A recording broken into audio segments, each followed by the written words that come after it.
पद रत्नाकर का पाठ 611।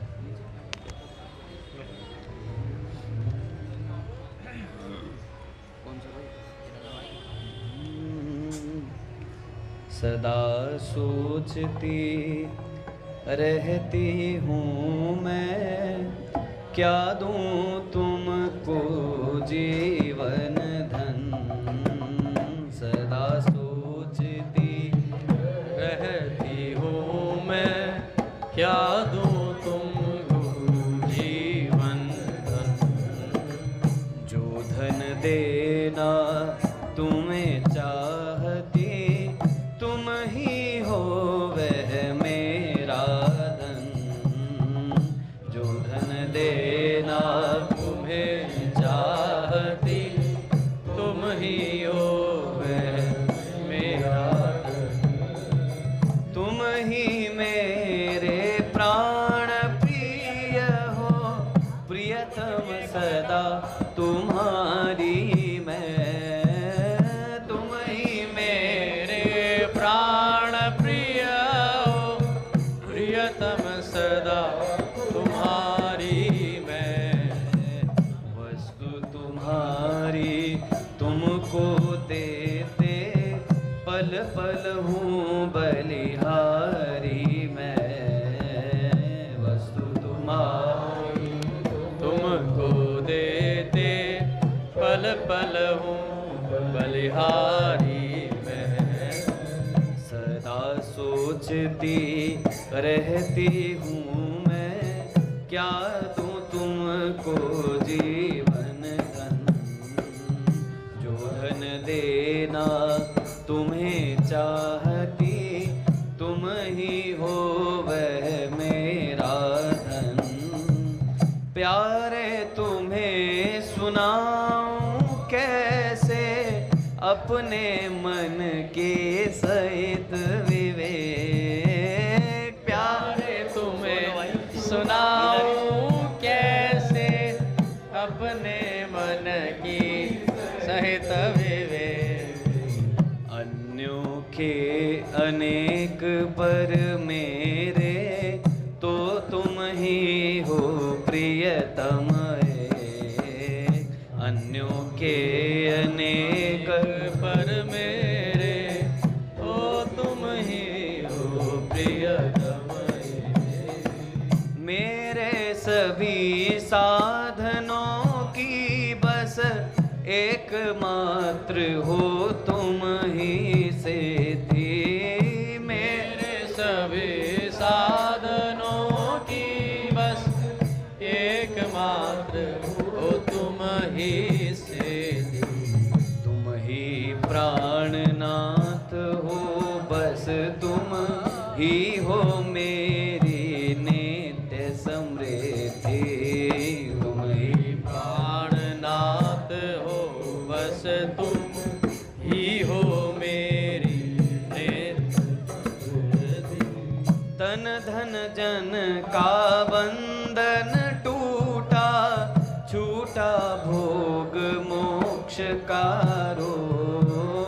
तन धन जन का बंधन टूटा, छूटा भोग मोक्ष का रोग।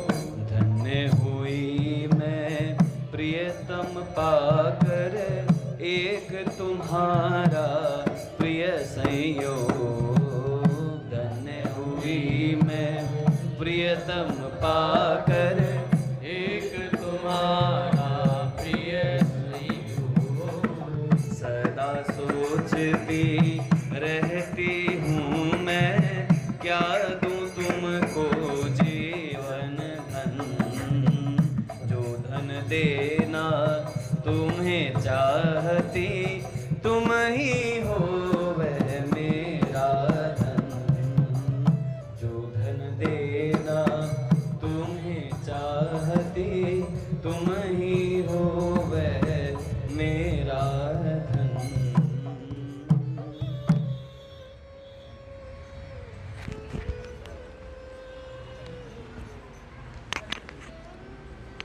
बोलिए राधा माधव सरकार की जय। पूज्य श्री भाई जी महाराज की जय। पूज्य श्री राधा बाबा की जय। पूज्या मैया की जय। अपने प्यारे भैया की जय। पूज्य दादा की जय। भक्तवत्सल भगवान की जय। हरि बोल। बड़े सौभाग्य का क्षण है कि आज भी हमें सत्संग और कीर्तन का परम लाभ प्राप्त हो रहा है। आज अपने मध्य कुछ संत भगवान भी आए हुए हैं, सभी को मेरा प्रणाम है। आज जी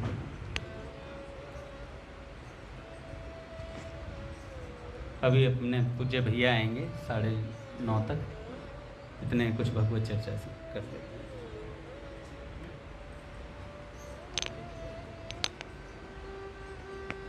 बड़े भाग मानुष तन पावा, सुर दुर्लभ सद ग्रंथन गावा। बड़े भाग्य से मनुष्य तन प्राप्त होता है, और मनुष्य तन प्राप्त हो और वो भी भारत भूमि में हो जाए, और फिर वो उत्तर प्रदेश में हो जाए, जहाँ सारे भगवानों का अवतार उत्तर प्रदेश में ही हुआ है। लगभग जितने भगवान ज़्यादातर आते हैं वो उत्तर प्रदेश में ही आते हैं। और उसके बाद भी फिर हम यहाँ गाज़ियाबाद में भी नारदे निकुंज में, और नारदे निकुंज के अंदर यहाँ अभी हम बैठे हैं, सत्संग सुन रहे हैं।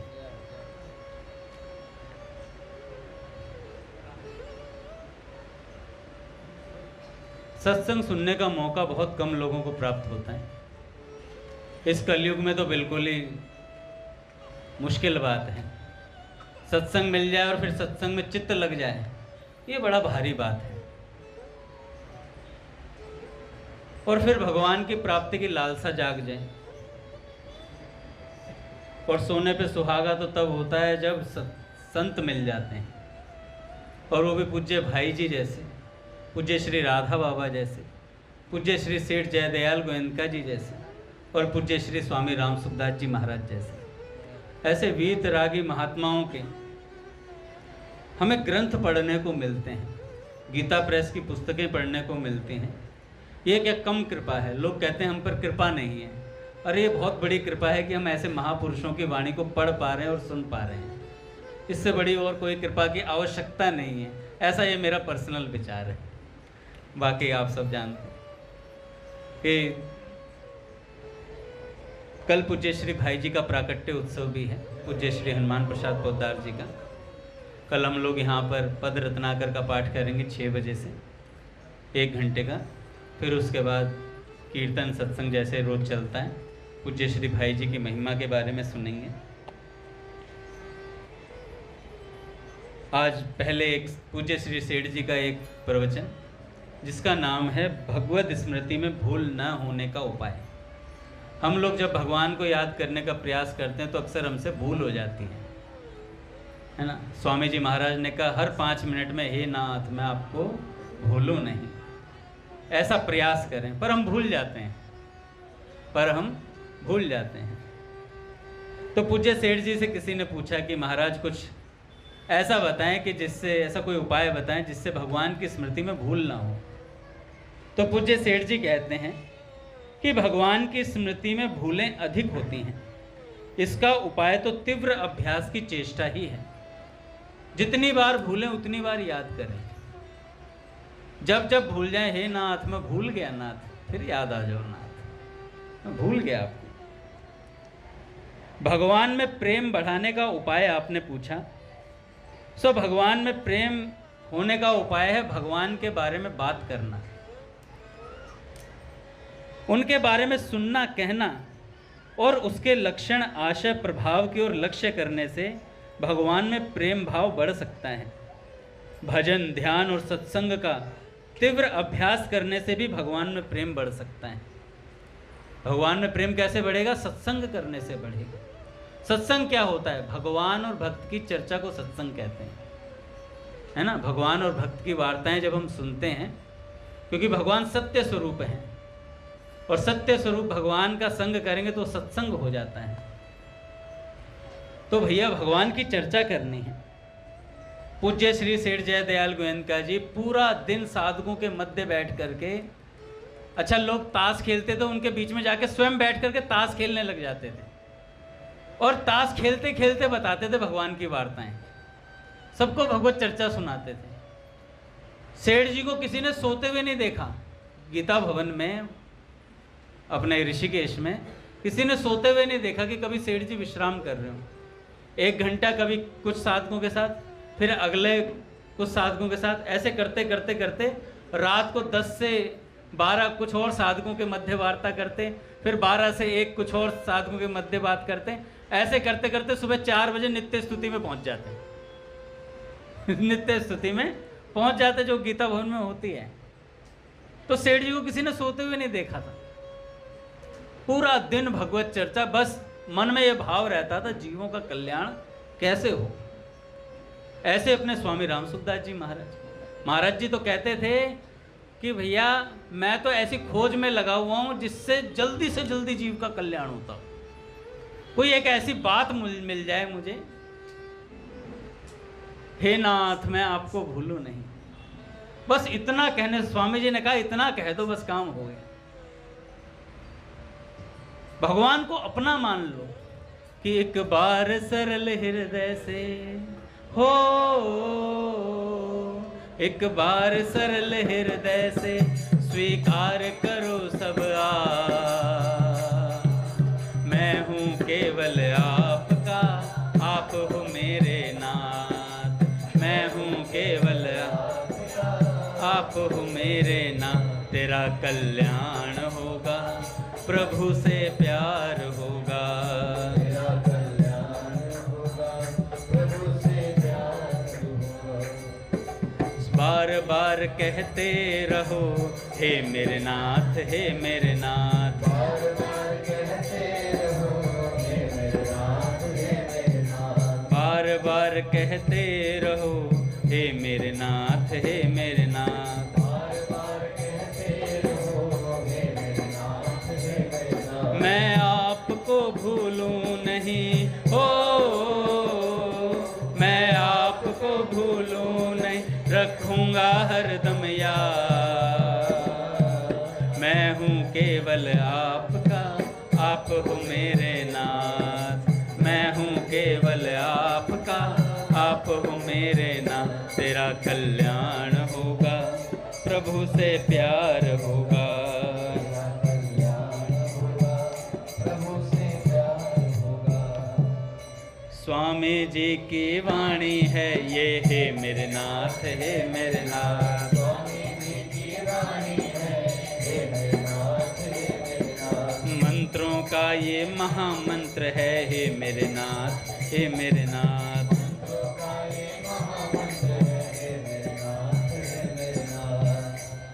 तो भैया हे नाथ, हे नाथ, हे नाथ पुकारो।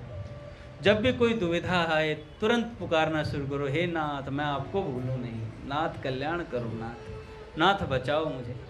स्वामी जी महाराज कहते हैं जब भी कोई दिमाग में खटपट मचे, दिमाग इधर उधर भागे, भगवान से इधर उधर जाए, कोई सांसारिक कष्ट भी आए, तो भी आधा घंटा एकांत में जाके राम राम राम राम राम राम राम राम राम राम राम राम करना शुरू कर दो। आधे घंटे में चिंता फुर। ये संतों की युक्तियां हैं महाराज। और संत कहते हैं युक्ति में मुक्ति है, युक्ति में मुक्ति है। हम सुन तो बहुत लेते हैं पर उसका क्रियात्मक प्रयोग नहीं कर पाते। सुना बहुत है हमने, बड़ी से बड़ी बात, निकुंज तक जाने की बात हमने सुन रखी है कि ऐसा ऐसा होता है प्रिया प्रीतम की लीला में। तो बड़ी से बड़ी बात जो बड़े से बड़े महात्माओं को पता नहीं होगी वो हमें पता होगी। ऐसी बातें हमने सुन ली हैं पर उनका क्रियात्मक प्रयोग नहीं है ना। जो जानकारी में वो मानने में आ जाए तो काम हो जाए, पर जानना भी बड़ा विशेष है। जान भी वही पाता है जिसे भगवान जनाना चाहते हैं। जान भी वही पाता है जिसे भगवान जनाना चाहते हैं। तो भगवान हमारे कल्याण का संकल्प भगवान ने किया है इस बार। इसलिए हमें संत मिले हैं, इसलिए हमें सत्संग मिला है, इसलिए हमें भगवान का नाम पकड़ में आया है। नहीं तो ऐसा बानक बैठता ही नहीं है भैया। लोग जी रहे हैं नोएडा, गाजियाबाद, गुड़गांव, सब अपनी लाइफ में मस्त हैं, पार्टी कर रहे हैं, खूब घूम रहे हैं, खूब ऐशो आराम है, आराम से ज़िंदगी जी रहे हैं बढ़िया। लेकिन उन्हें ये नहीं पता कि भगवान के पास जाना है हमें। हमें भगवान से मिलना होता, जीते जी नहीं आंखों से भगवान दिखते हैं। कोई मुझसे कहता है कि आपने भगवान देखे, मैंने कहा बस पूछ मत, देख ली और बता।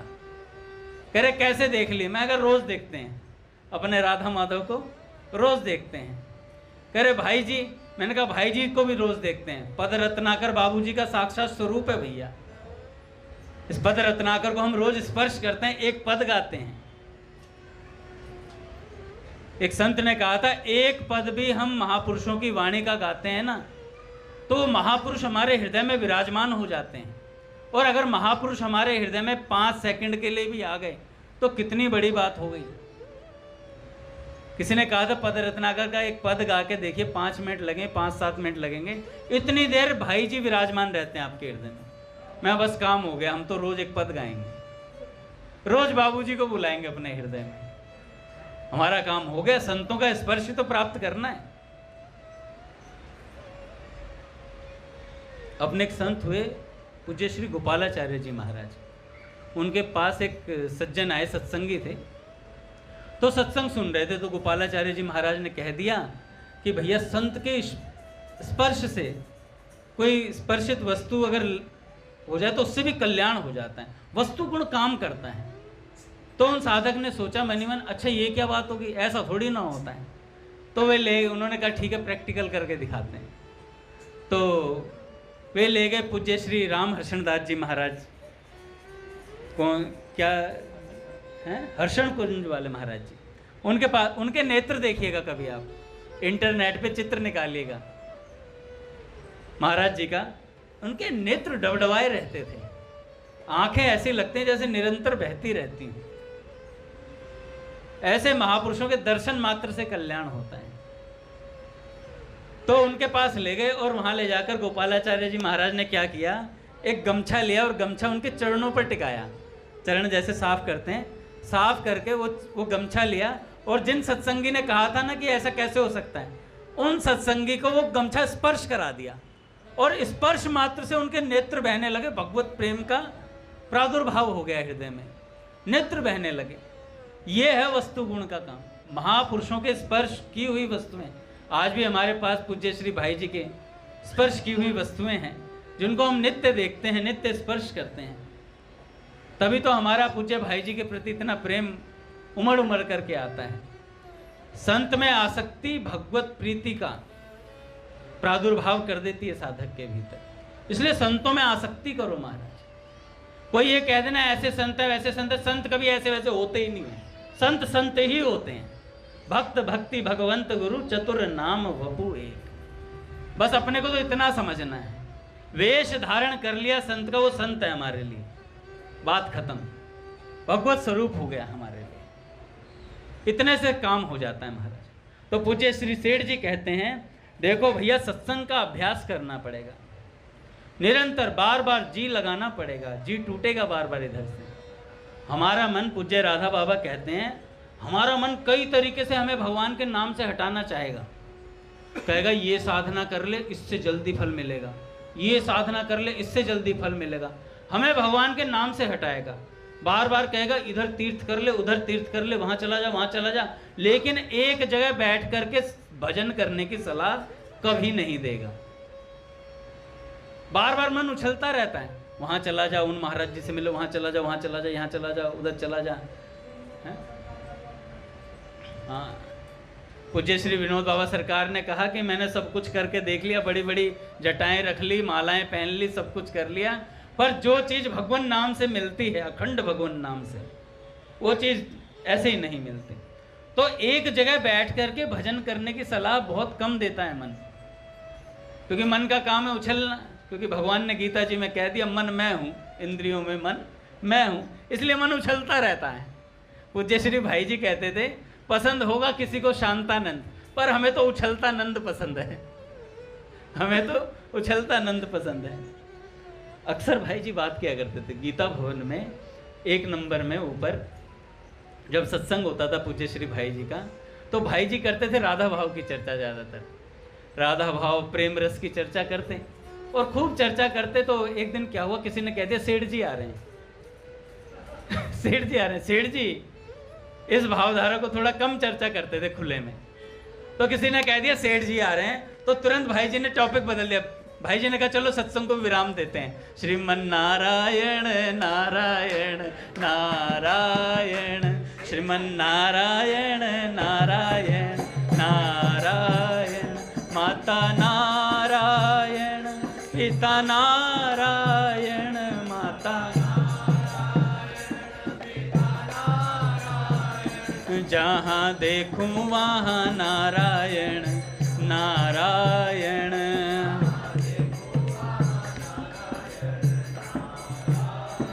तो ऐसी चर्चा भाई जी ने कहते हैं हो गया सत्संग खत्म।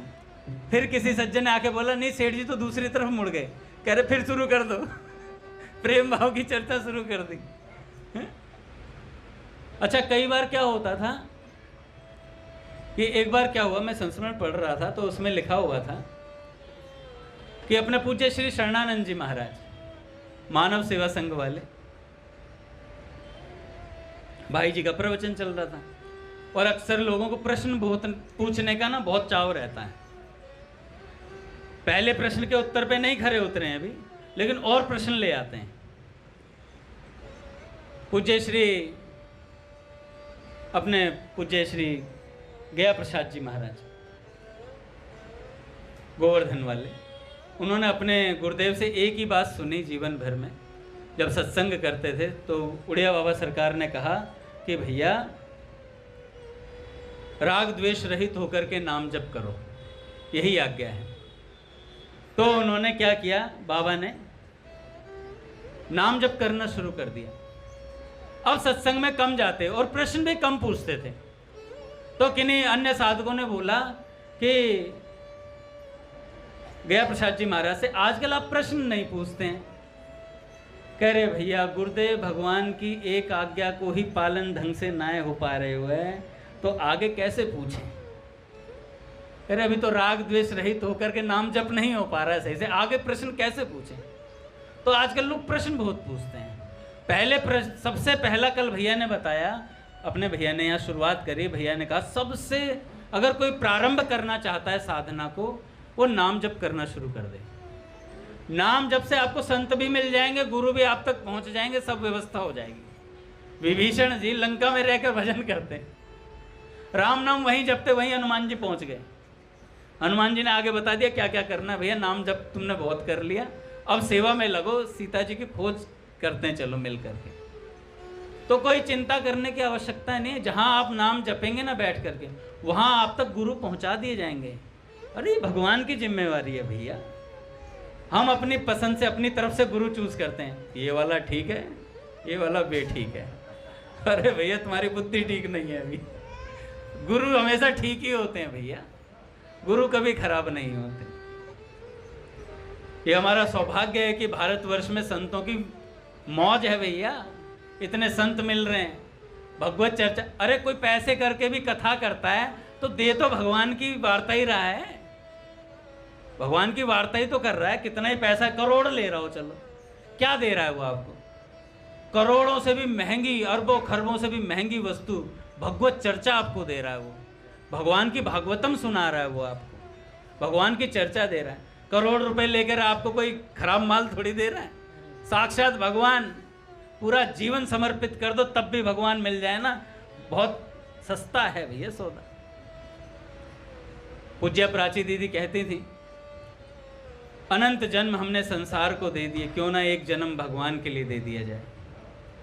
अनंत जन्म हमने मृत्यु काल के चक्र में कितनी बार जन्म लिया, कितनी बार मरे, पता नहीं किन किन चीज़ों के लिए मरे। क्यों ना इस बार श्री कृष्ण के लिए मर लिया जाए, श्री कृष्ण को ये जीवन दे दिया जाए। तो सेठ जी कहते हैं अभ्यास करो, खूब सत्संग की वार्ता करो, खूब नाम जप करो। पूछने की आवश्यकता ही नहीं है, संतों ने बता दिया करना क्या है। भगवान का नाम जप करना कलयुग में ये धर्म है हमारा, भगवान का नाम करना, नाम जप करना। स्वामी जी महाराज ने कहा कलयुग में भगवान सस्ते हैं, क्योंकि कोई पूछने वाला नहीं है भगवान को, और जिस चीज़ की पूछ कम होती है वो सस्ती हो जाती है। तो इसलिए भगवान सस्ते हैं, सस्ते में मिल रहे हैं। नाम जपो और ले लो, नाम जपो और ले लो भैया भगवान को। पर नाम ही नहीं जप पाता साधक। नाम जपेगा, इधर उधर देखेगा वो साधक क्या कर रहा है, वो आजकल ठीक नहीं चल रहा है। अच्छा, एक संत कह रहे थे हमें दूसरों के बारे में बहुत पता होता है। प्रहलाद जी, आप भजन नहीं कर रहे हैं, माला नहीं कर रहे हैं, मैं सिखाऊंगा माला करना। खुद नहीं कर पा रहा 16 माला खुद नहीं कर पा रहा है, दूसरों की पंचायत ही बहुत है। राम नाम सहज है। एक बार क्या हुआ, एक कथावाचक जी कथा कर रहे थे और उन्होंने कह दिया, भैया उनसे एक IPS अफसर मिलने आया है। उन्होंने कहा, महाराज जी कोई खास बात बता दीजिए। अक्सर ऐसा होता भी है, महाराज जी 4 घंटे कथा करेंगे, पूज्य मलुक पीठ सरकार कितनी देर कथा करते हैं, उसके बाद भी पर्सनल लोग पूछने पहुंचते हैं। महाराज जी एक बार कह रहे थे, भैया पूरी कथा में मैंने इतने उपाय बताए होंगे भगवान की प्राप्ति के, अब अलग से पूछने की क्या आवश्यकता पड़ गई। पर भैया संतों का विलक्षण भाव रहता है। एक बार पूज्य मलुक पीठ सरकार गीता वाटिका में कथा कर रहे थे, तो गीता वाटिका में कथा करी तो पूज्य श्री भक्तमाली जी महाराज भी, पूज्य महाराज जी के गुरुदेव भी वहाँ मौजूद थे। तो कथा चलती थी तो पूज्य भक्तमाली जी महाराज बगल में आसन लगा के बैठते थे, कथा सुनते थे। अब क्या हुआ, एक सज्जन महाराज जी से प्रश्न पूछने के लिए पहुंचे। गीता वाटिका में पीछे संत निवास है, उसमें संतों का ठहरना होता है जब कोई कथा करता है। तो वहाँ पर महाराज जी रुके हुए थे और बाहर बरामदे में पूज्य श्री भक्तमाली जी महाराज और पूज्य मलुक पीठ सरकार अंदर वाले कमरे में। तो जब कथा कह कर के आए, पीछे पीछे कुछ लोग आ गए कुछ प्रश्न पूछने के लिए। जब पीछे पीछे आए तो पट खुलेंगे महाराज ठाकुर जी की, श्री राम जय राम जय जय राम,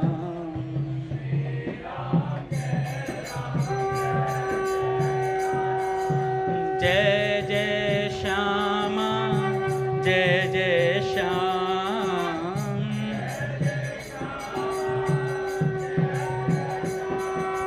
जय जय श्री वृंदावन धाम,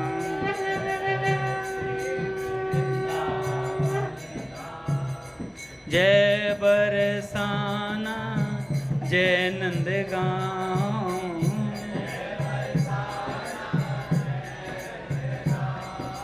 पावन राधे तेरो नाम,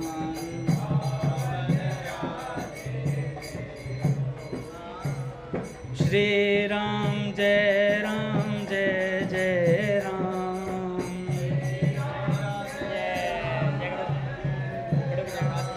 श्री राम जय जय राम।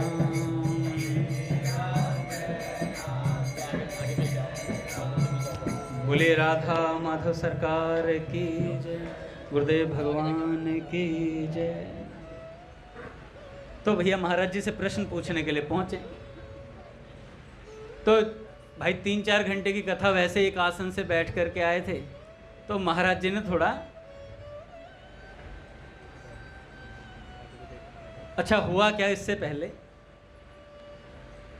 पूज्य भक्तमाली जी महाराज बाहर बैठे थे, तो बाहर चौकी पे बैठे हुए हैं उस पर। तो महाराज जी को उन्होंने सोचा कि ये शिष्य हैं कोई ऐसे ही, ये गुरुजी नहीं है। तो महाराज जी ने कहा कि भाई क्या बात हो गई, कह रहे महाराज जी से प्रश्न पूछना था। तो महाराज जी ने कह दिया हमसे पूछ लो। अब उन्हें नहीं पता था कि ये गुरु अंदर जो कथा कह के हैं उनके गुरु जी हैं। तो नहीं आपसे नहीं पूछना है, महाराज जी से ही पूछना है, महाराज जी से ही पूछना है। तो ना ठीक है भाई अपने तो जाहि विधि राखे राम ताहि विधि रहे, महाराज जी तो सहज भाव में रहते थे। ठीक है भाई महाराज जी से पूछना है। तो महाराज जी से तक बात पहुंचाई तो महाराज जी ने उन्हें थोड़ा सा दुत्कार दिया कि इतनी देर कथा करी और ये वो, तो ऐसी बात कह दी। तो भक्तमाली जी महाराज ने इस बात को सुन लिया।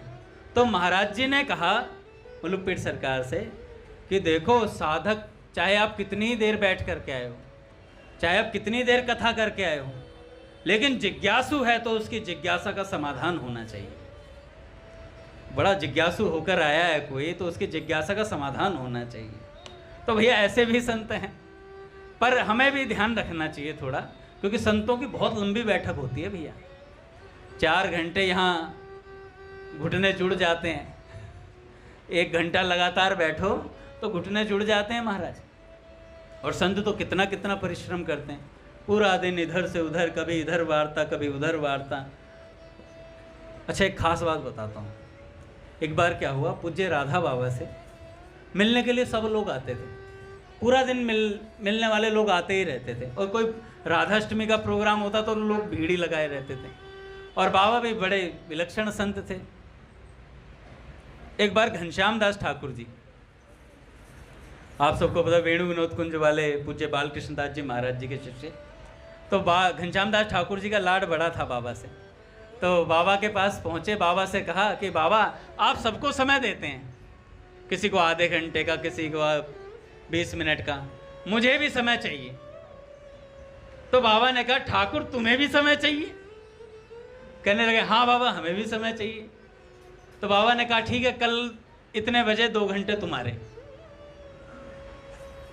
तो भैया 2 घंटे ठाकुर जी आए, अपने समय पर आए और कुटिया बंद कर ली अंदर से।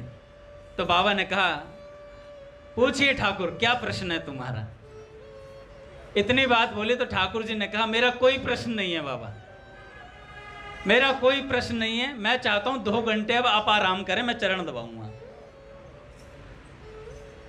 तो कहने लगे ठाकुर तुमने ऐसा क्यों किया?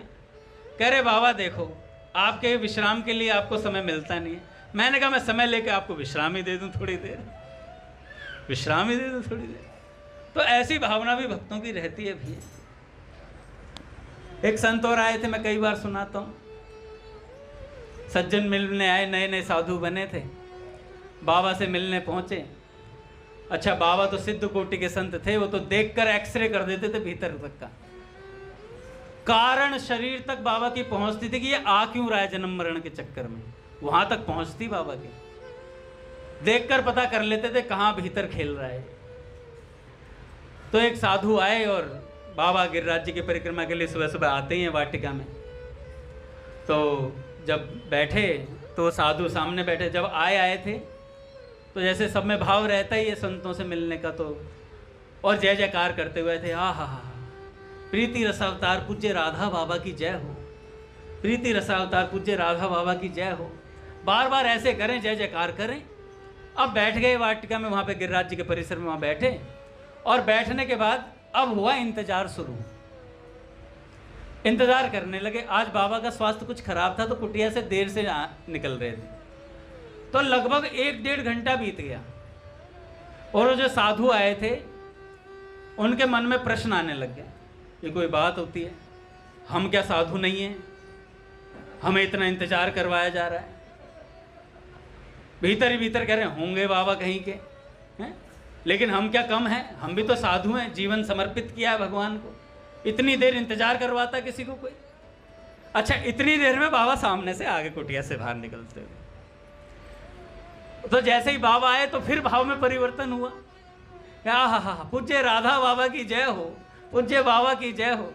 तो बाबा जब निकट आए तो बाबा ने कहा महात्मा जी भीतर की धोकनी को शांत करो, भीतर बहुत आग भरी पड़ी है, ये ऊपर से जय जयकार करने से काम नहीं चलता है। थोड़ी देर इंतजार करना पड़ा तो आग लग गई शरीर में। संतों का इंतजार नहीं करते, भगवान का क्या इंतजार करोगे? तो संतों का इंतजार नहीं कर पा रहे। तो भैया ऐसे भीतर तक पहचान लेते थे बाबा। एक बार पूज्य बाबा और बाबूजी दिल्ली से, शायद वृंदावन से दिल्ली आ रहे थे, दिल्ली से कहीं जा रहे थे, तो सर्दी का मौसम था। ये सब लोग सिद्ध हैं महाराज, और पूज्य भाई जी को तो देखकर कोई नहीं बता सकता था कि ये सिद्ध महात्मा है। पूज्य बाबा भी धोखा खा गए थे। जब पूज्य श्री बाबा पहली बार पहुंचे गीता वाटिका तो भाई जी ने चरण स्पर्श किया, बाबा की सारी दुविधाएं मिटा दी और ब्रज भाव का बीजारोपण कर दिया तत्काल। सब लोग सोचते हैं, अभी भी कई लोग ये सोचते हैं कि बाबा भाई जी के गुरु हैं, जबकि बाबा के गुरु भाई जी हैं। तो ट्रेन में जा रहे थे, तो ट्रेन में जाते हुए बाबा को हमेशा ना ऊपर वाली बर्थ पे शौक था बैठने का, सबसे ऊपर वाली बर्थ पे बैठा करते थे, और बाबूजी अपना सहज भाव से नीचे ही रहते थे। अब बाबा ऊपर वाली बर्थ पे और भाई जी नीचे वाली बर्थ में।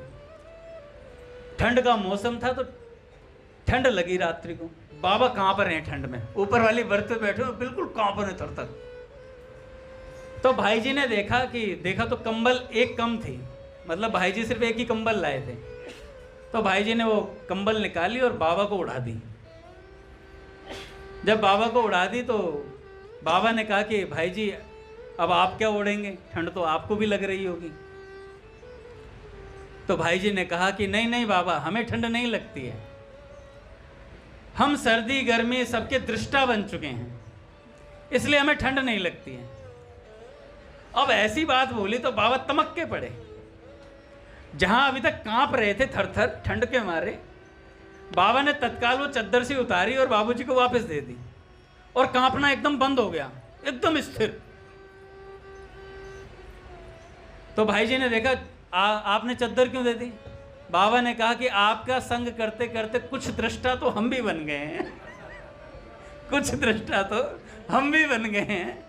तो ऐसा बाबूजी बाबा का प्रेम रहता है, बड़ा सुंदर रहता है। एक बार बाबूजी जब जा चुके थे धराधाम से, तो बाबा की जो मच्छरदानी थी ना प्रहलाद जी, उस समय बंका जी मच्छरदानी का सारी व्यवस्था करते थे। बाबा एक पनियाले वृक्ष के नीचे वहाँ बैठते, बाबूजी की समाधि का दर्शन। उस 200 गज के दायरे से बाहर नहीं गए बाबा कभी, क्योंकि बाबूजी ने कहा था कि मैं चाहता हूँ कि आप मेरे सदा साथ रहें। तो बाबा ने कहा आपने तो इस जीवन की बात करी है, अगर आपका शरीर पहले छूट गया तो जहाँ आपकी चिता जलेगी ना, पूरा जीवन वहीं बिता दूंगा। ऐसा बाबा ने प्रण लिया और जीवन भर बाबा ने कभी पीठ नहीं दिखाई भाई जी की समाधि को।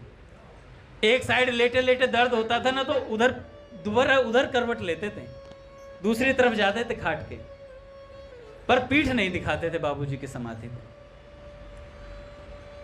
तो जब बंका जी एक बार मच्छरदानी लगा रहे थे, तो तकिया रख रहे थे, मच्छरदानी लगा रहे थे, तो बाबा ने कहा बंका जी से, नेत्र भर आए बाबा के। बाबा ने कहा कि बंका, तुमसे पहले भाई जी ये तकिया रखा करते थे मेरे लिए, भाई जी मच्छरदानी लगा के जाते थे, सब काम बाबूजी करते थे। इतना प्रेम था महापुरुषों में, इनमें इतना प्रेम, अथाह प्रेम। एक बार तो बहुत तेज वाटिका में बारिश पड़ी। गोरखपुर में पहले जंगल ही हुआ करता था ज़्यादातर, और पीछे तो अथाह जंगल था, जहाँ आज भी कितनी घनी वृक्षावली है पीछे। तो खूब तेज बारिश पड़ी, तो बाबा की जो फूस की कुटिया थी वो पीछे थी। अब क्या हुआ, भाई जी का जहाँ पावन कक्ष है ना, पहले ऊपर नहीं था, नीचे ही था, और पानी इतना ज़्यादा बरसा, पूज्य भैया आगे महाराज। श्री राम जय जय राम, जय जय राम।